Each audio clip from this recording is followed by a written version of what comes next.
Ce vendredi à Sharm el-Sheikh, Joe Biden est attendu de pied ferme.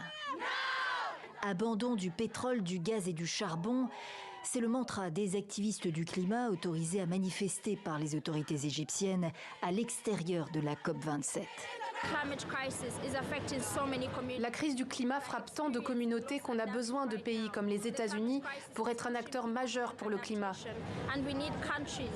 pour soutenir les populations, pour soutenir la planète et soutenir les générations à venir. Joe Biden, qui a laissé passer les élections de mi-mandat aux États-Unis avant de venir en Égypte, entend la jeunesse activiste. Il loue ses efforts. La crise climatique concerne la sécurité des êtres humains, la sécurité économique, la sécurité environnementale, la sécurité nationale et la vie même de la planète. Nous n'avons pas le droit d'échouer, ajoute Biden. Les États-Unis respecteront leurs objectifs de réduction des émissions de gaz à effet de serre, dit-il. À son actif, le président démocrate a fait adopter cet été le plan américain le plus ambitieux à ce jour sur le climat. 369 milliards de dollars, 1,5% du PIB des États-Unis.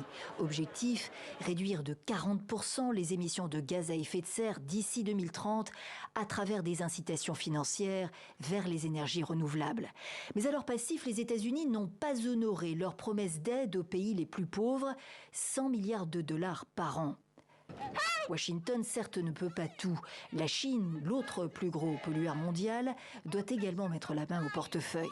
Or, les pourparlers officiels sur le climat sont suspendus avec Washington en raison des tensions bilatérales autour de Taïwan, rappelle l'émissaire de Pékin. On espère que les États-Unis prendront l'initiative de faire tomber les barrières d'abord. Le climat est un des sujets que doivent aborder en principe à Bali, en marge du G20, Joe Biden et Xi Jinping lundi.